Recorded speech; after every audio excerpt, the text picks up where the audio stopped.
औज़ु बिल्लाहि मिनश शैतानिर रजीम बिस्मिल्लाहिर रहमानिर रहीम अल्हम्दुलिल्लाहि रब्बिल आलमीन वस्सलातु वस्सलामु अला सय्यिदिल मुरसलीन व अला आलिहि व अस्हाबिहि अजमाइन व मन तबिअहुम बिइहसान व दआ बिदअवतिहिम इला यौमिद्दीन व सल्लम तस्लीमन कसीरन कसीरा अम्मा बाद क़ाल अल्लाहु तआला फ़िल क़ुरआनिल मजीद अऊज़ु बिल्लाहि मिनश शैतानिर रजीम बिस्मिल्लाहिर रहमानिर रहीम हुवल्लज़ी बअस फ़िल उम्मिय्यीन रसूलन मिनहुम यतलू अलैहिम आयातिही व युज़क्कीहिम व युअल्लिमुहुमुल किताब वल हिकमा व इन कानू मिन क़ब्लु लफ़ी ज़लालिम मुबीन।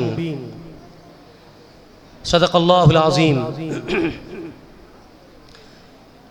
सदर इजलास, स्टेज पर तशरीफ़ फरमा मुअज़्ज़ज़ उलमाए किराम, अमाइदीन शहर और मंदूबीन, तलबाए अज़ीज़ और शुरकाए बज़्म, अस्सलामु अलैकुम वरहमतुल्लाहि वबरकातुहू। आज मेरे लिए बड़ी खुशी का मौका है कि मैं मरकज़ी खलीफा जमातुल मुस्लिमीन भटकल की जानिब से मुनाक़िदा सीरतुन नबी की तारुफ़ी मुहिम की इनामी नशिस्त में शरीक हो रहा हूँ और इस वक्त कुछ कहने का भी मुझे मौका दिया गया है। इस पर मैं सबसे पहले अल्लाह रब्बुल इज़्ज़त का शुक्र अदा करता हूँ कि अल्लाह रब्बुल इज़्ज़त ने हमारे ही कुछ अहबाब को इसकी तौफ़ीक़ अता फ़रमाई कि रबीउल अव्वल के महीने में जिस महीने में आक़ाए नामदार हज़रत मोहम्मद मुस्तफ़ा सल्लल्लाहु अलैहि वसल्लम की विलादत बासआदत हुई, इसी महीने में हमारे तलबा के सामने, उलमा के सामने, लोगों के सामने मुख्तलिफ़ अनावीन पर हुज़ूर पाक अलैहिस्सलातु वस्सलाम की ज़िंदगी पर और आपके तमाम शोबा हयात पर मुश्तमिल जो भी वाक़यात हैं, जो भी हालात हैं, वीडियो की शक्ल में पेश करें। और अल्हम्दुलिल्लाह काफ़ी लोगों ने इसमें हिस्सा लिया और अपनी अपनी बातें पेश की हैं। जैसे कि पेशरो मुझसे पहले मौलाना उबैदुल्लाह साहब ने आपसे दरख्वास्त भी की है कि उन वीडियोज़ को देखें और उसको सुने कि उलमा की क्या तकारीर थी और किस किन उन्वान पर उनकी बातें हुई हैं। बहरहाल मुझे इस वक्त मुख्तसरन वक्त दिया गया है। मैं इस मजमूए के देखते हुए चंद ज़रूरी बातों की तरफ इशारा करना चाहूँगा। सबसे पहली बात तो ये है कि हुज़ूर पाक अलैहिस्सलातु वस्सलाम की पैदाइश से पहले दुनिया के जो हालात थे वो हम बारहा पढ़ते भी हैं, सुनते हैं। उलमाए किराम अपने खिताबात में, खुसूसन जुमा के खिताब में तमाम हज़रात के सामने इसकी बातें पेश की जाती हैं।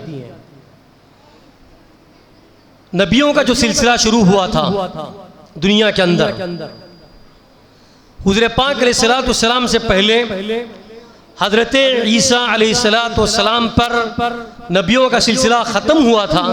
यानी हज़रत ईसा अलैहिस्सलातु वस्सलाम को अल्लाह ने आसमान पर उठाया। अब हज़रत ईसा अलैहिस्सलातु वस्सलाम से लेकर हुज़ूर पाक अलैहिस्सलातु वस्सलाम की पैदाइश तक तकरीबन 6 सदियाँ गुजरी थी। और जब किसी कौम के अंदर कोई रहनुमा न हो, इस्लाह करने वाला न हो, गलत बातों की तरफ, गलत बातों को बताकर उसकी अच्छी बातों के लाने वाला न हो, तो फिर उस उम्मत का, उस कौम का क्या हाल होगा इसका अंदाज़ा हम नहीं लगा सकते। लेकिन 600 साल के अरसे में जो हालात सामने आए थे उससे पता चलता है कि पूरी इंसानियत ख़त्म हो चुकी थी। अल्लाह ताला ने कुरान पाक में इस अंदाज से फरमाया, वकुंतुम अला शफा हुफ़रतिम मिनन नार फ़अनक़ज़कुम मिनहा। पूरी इंसानियत जहन्नम के गड़े तक पहुँच चुकी थी। लोगों के अंदर जलालत, जहालत, गुमराही और नादानी तमाम चीज़ें आम हो चुकी थी। अब सबको इंतज़ार था कि कोई यहाँ पर बताने वाला आए। अगर बताने वाला आए तो किसी की ज़िंदगी बच जाए। और इसी वक्त अल्लाह के रसूल अलैहिस्सलातु वस्सलाम की पैदाइश होती है 572 ईस्वी के अंदर। तो मालूम यह हुआ कि रसूलुल्लाह सल्लल्लाहु अलैहि वसल्लम की पैदाइश से पहले 600 साल के अरसे तक तकरीबन कोई नबी नहीं था। और हालात बहुत बिगड़ चुके थे और लोगों की नज़रें उठी हुई थी कि कोई ऐसा मुस्लिह आए, कोई ऐसे रहबर इंसानियत आए जिसे लोगों को बचाए। और फिर अल्लाह के रसूल अलैहिस्सलातु वस्सलाम की पैदाइश का जो दिन है वो बहुत ही इंसानियत की तारीख के अंदर अजीम तरीन दिन था, बहुत ही अजीम तरीन दिन था। इसलिए कि दुनिया के अंदर बास लोगों ने कहा है कि अल्लाह के रसूल अलैहिस्सलातु वस्सलाम की तारीफ में कि ये दुनिया को पैदा की इसलिए किया गया, अल्लाह के रसूल अलैहिस्सलातु वस्सलाम के लिए दुनिया की पैदाइश हुई, अल्लाह के रसूल अलैहिस्सलातु वस्सलाम के लिए दुनिया को सजाया गया, अल्लाह के रसूल अलैहिस्सलातु वस्सलाम के लिए ये सूरज और चांद और सितारे, कहकशाएं, गैलेक्सी को और दुनिया पूरे समंदर को, हवाओं को, सब चीज़ों को पैदा किया गया अल्लाह के रसूल अलैहिस्सलातु वस्सलाम के लिए। तो मालूम ये हुआ कि अल्लाह के रसूल अलैहिस्सलातु वस्सलाम की पैदाइश पूरी इंसानियत के लिए एक अजीम तरीन दिन था, जिस दिन आप अलैहिस्सलातु वस्सलाम इस दुनिया में तशरीफ लाए। इसलिए कि जब आप दुनिया में आए तो जलालत का खातिमा हुआ, जहालत का खातिमा हुआ, नादानी का खातिमा हुआ, और फिर लोगों के अंदर जिनकी जिंदगियां बहुत भटक चुकी थी, ऐसे लोगों को अल्लाह के रसूल अलैहिस्सलातु वस्सलाम ने फिर नबूवत के बाद जो हालात सामने आए हैं और अल्लाह के रसूल अलैहिस्सलातु वस्सलाम ने अपनी अल्लाह की तरफ से जो दीन की बातें, इस्लाम की दावत लोगों के सामने जो पेश की हैं, और फिर ऐसा मुआशरा वजूद में आया है। कुरान पाक भी उसकी तरफ इशारा करता है। अगर हम उन सूरतों को पढ़ेंगे, उन आयात की तरफ जाएंगे तो मालूम होगा कि जो लोग बिगड़े हुए थे, जिनकी जहनों के अंदर, जिनकी गुत्थियों के अंदर, जिनके दिमाग के अंदर अल्लाह की नाफरमानी थी और अल्लाह को पहचानते वाले नहीं थे, ऐसे में हुज़ूर पाक अलैहिस्सलातु वस्सलाम ने उनकी जिंदगियों को कैसे तब्दील किया, उनकी जिंदगियों के अंदर कैसे बन गए कि वो अल्लाह की इबादत करें, अल्लाह को अपना माबूद माने, अल्लाह को एक माने, अल्लाह को एक समझे। अल्लाह के रसूल अलैहिस्सलातु वस्सलाम ने उस मुआशरे पर इतनी बहुत मेहनत की। इसलिए कुरान पाक कहता है व इबादुर रहमान अल्लज़ीना यमशूना अलल अर्दि हौना व इज़ा ख़ातबहुमुल जाहिलून क़ालू सलामा। ये वो मुआशरा है, उस वक्त के बाद अल्लाह के रसूल अलैहिस्सलातु वस्सलाम की मेहनत से मुआशरा पैदा हुआ है।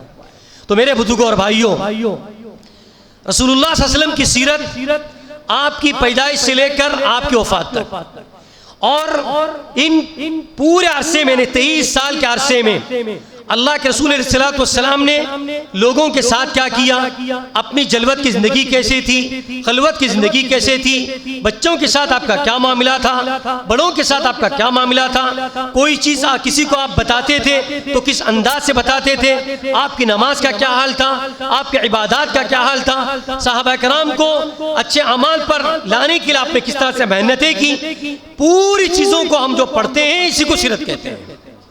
सीरत का नाम यही है। अल्लाह के रसूल अलैहिस्सलातु वस्सलाम की पैदाइश से लेकर आपकी इस दुनिया में पर्दा फरमाने तक आपने माशरे के अंदर लोगों के साथ, बच्चों के साथ, अपने घर वालों के साथ, अपने मस्जिद में आने वालों के साथ, वफूद आने वालों के साथ क्या बर्ताव किया, कैसे रहे, कैसे उनका बर्ताव रहा, कैसे उनके साथ उनका चाल चलन था, उनकी बैठक, उठक बैठक, खाने पीने में तमाम मामला को अगर हम गौर करेंगे, इसी को हम सुन्नत कहते हैं और इसी को हम सीरत कहते हैं। तो बहैसियत मुसलमान मेरा और आपका फर्ज है कि रसूलुल्लाह सल्लल्लाहु अलैहि वसल्लम की एक एक चीज़ को हम समझें, एक एक चीज़ को जानें, एक एक चीज़ पर हम अमल करें। अगर हम अमल करेंगे, आप अलैहिस्सलातु वस्सलाम की बातों को सुनेंगे और एक एक सुन्नत को जानकर अमल करेंगे तो फिर यही सीरत जो है हमारी ज़िंदगी में उतरेगी। आज आवाज़ लगाई जा रही है, जैसे कि मौलाना अब्दुल्ला साहब ने कहा कि आज हमको सीरत पर मुताला करने की सबसे ज़्यादा ज़रूरत है। इसलिए कि जो ज़माना अल्लाह के रसूल अलैहिस्सलातु वस्सलाम के पहले था, वो ज़माना ऐसा लग रहा है कि दोबारा लौट के आ रहा है। वही जहालत आ रही है, वही जलालत आ रही है, वही गुमराही आ रही है। इल्म के बावजूद, मालूमात के बावजूद ऐसी चीज़ें वजूद में आ रही हैं। इसका मुकाबला करने के लिए सिर्फ दो चीज़ें हमारे सामने हैं। एक, हम कुरान को मजबूती से पकड़ेंगे और दूसरे अल्लाह के रसूल अलैहिस्सलातु वस्सलाम की सुन्नत को पकड़ेंगे। इन दो चीज़ों से, अगर इन दो चीज़ों को हमने मजबूती से पकड़ा और इन दो चीज़ों को अपनी ज़िंदगी में उतारने की कोशिश की तो फिर इस इंसानियत की भलाई है, इस इंसानियत की निजात है।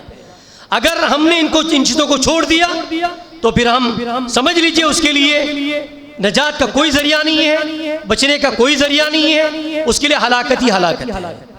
इसलिए मेरे बुजुर्गों और भाइयों और अजीज बच्चों, अल्लाह के रसूल सल्लल्लाहु अलैहि वसल्लम की सीरत हम बार बार सुनते हैं, बार बार पढ़ते हैं। अब जरूरत इस बात की है, ये जलसे जुलूस कायम करना और नशिस्तों का कायम करने का मकसद यही है कि हर दिन में जो बातें हम सुनते हैं वो हम अपनी जिंदगी में उतारें, हमारी जिंदगी में उतारें, हम उसको अमली जिंदगी में लाएं और हम बरतें इस काम को कि अल्लाह के रसूल सल्लल्लाहु अलैहि वसल्लम की जिंदगी क्या थी, कौन सी चीज़ें आप करते थे, किन चीज़ों से आपने मना फरमाया था, कि जो चीज़ें करते थे या करने का हुक्म दिया है वो हम कर रहे हैं कि नहीं कर रहे हैं, और जिन चीज़ों से अल्लाह के रसूल सल्लल्लाहु अलैहि वसल्लम ने हमको रोका था उन चीज़ों से हम रुक रहे हैं कि नहीं रुक रहे हैं। और जिस दिन हम अल्लाह की सीरत को सुनते हैं, क्या सीरत के सुनने से हमारी जिंदगियों में कुछ तब्दीली आई कि नहीं आई है, इसका मुहासबा करने के लिए ऐसे सीरत के जलसे और सीरत की नशिस्तें मुनाकिद होती हैं, ताकि हमारे अंदर एहसास पैदा हो कि अगर एहसास पैदा होगा तो फिर हम समझेंगे कि कल तक जो ज़िंदगी हमारी ऐसी गुजर रही थी उसके अंदर ये सुन्नतें छूट रही थी, अल्लाह के रसूल सल्लल्लाहु अलैहि वसल्लम के या अक़वाल हमसे छूट रहे थे, इस पर हमारा अमल नहीं हो रहा था। आज हमारे सामने बातें आई हैं, इंशाअल्लाह हम इस पर अमल करेंगे, हम अपनी ज़िंदगी में इसको लाएंगे।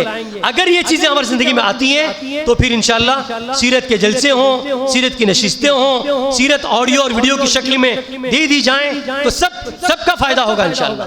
अगर हम सिर्फ सुनकर नशिस्तों को नशिस्त हो गई और बर्खास्त हो गई, फिर हम घर चले गए और फिर अपनी जिंदगियों के तो कुछ इनकलाब नहीं लाया, कुछ तब्दीली नहीं लाई, तो फिर ऐसे सीरत के जलसे फिर हमारे लिए मुफीद नहीं बन सकते।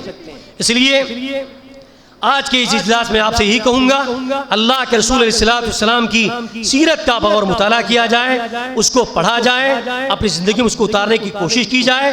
और छोटी छोटी जो चीज़ें हैं, बच्चों के लिए जो चीज़ें छोटी छोटी चीज़ें हैं, अल्लाह के रसूल सल्लल्लाहु अलैहि वसल्लम के वालिद का नाम क्या था, वालिदा का नाम क्या था, आपकी पैदाइश कब हुई, कितने साल तक आप मक्का में रहे, कितने साल के बाद आपको मक्के से मदीने की तरफ हिजरत करनी पड़ी, फिर कितने लोग पहले मुसलमान इस्लाम हुए, फिर आप अलैहिस्सलातु वस्सलाम को मक्के के अंदर कैसे सताया गया, फिर आप वहां से कैसे निकले। ऐसी बहुत सी बातें हैं जिसका याद करना, जिसका सुनना, जिसका समझना बहैसियत मुसलमान हर एक के लिए जरूरी है। हमारे बच्चे हों, बड़े हों, इसके अंदर बड़ी बरकत है कि अगर हम इंशाअल्लाह सीरत का मुताला करेंगे, सीरत को हम समझने की कोशिश करेंगे, अल्लाह ताला हमारी जिंदगी के अंदर चीज़ पैदा करेगा। इसलिए अल्लाह रब्बुल इज्जत ने कुरान पाक में फरमाया है, हुवल्लज़ी बअस फिल उम्मिय्यीन रसूला, अल्लाह ताला की ज़ात ऐसी है कि उम्मी के अंदर एक ऐसे रसूल का मबूस फरमाया। उनका काम क्या था, कुरान पाक की तिलावत करते थे, लोगों के पास उसको सुनाते थे, लोगों को उसका तज़किया करते थे और नेक आमाल की तरफ लोगों को उभारते थे। यही वो काम है कि अल्लाह के रसूल सल्लल्लाहु अलैहि वसल्लम ने अपनी उम्मत के सामने रखा है।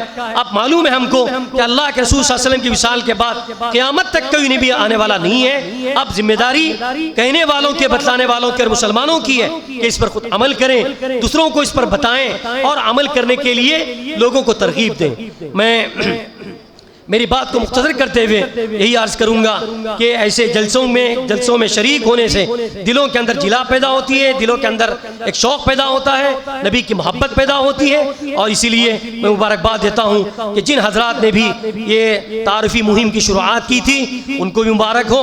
और आज इनामी नशीस है जिसके अंदर माशाल्लाह हमारे बच्चों को इनामात से नवाजा जाएगा। बहुत बड़ी मेहनत थी इसके पीछे, मैं खुद जानता हूँ कि इस तरह के प्रोग्राम करने के लिए, लोगों को इकट्ठा करने के लिए, लोगों तक पहुंचने के लिए, फिर बच्चों से तकारीर को पेश करने के लिए कितनी तगोदो और कितनी मेहनत करनी पड़ती है। माशाल्लाह हमारे जिम्मेदारों ने यहाँ पर बड़ी मेहनत की है। जैसे कि अभी हमारे सामने तो हबाब को पेश किया गया, जब तक कोई शख्स इसके पीछे मेहनत न करे और लगन के साथ उसके पीछे अपना वक्त न लगाए तो फिर कोई चीज़ वजूद में नहीं आती है। मैं अल्लाह से दुआ करूँगा कि अल्लाह ताला इन सब हज़रात को जज़ाए खैर अता फरमाए और अल्लाह के रसूल सल्लल्लाहु अलैहि वसल्लम की सुन्नत पर और उसकी सीरत को समझने, पढ़ने और फिर अमल करने की मुझे भी सबको तौफीक अता फरमाएं। फिर एक मरतबा मैं मरकज़ी खलीफा जमातुल मुस्लिमीन भटकल का शुक्रिया अदा करते हुए मैं अपनी बात को ख़त्म करता हूँ। व आखिरु दावाना अनिल हम्दुलिल्लाहि रब्बिल आलमीन।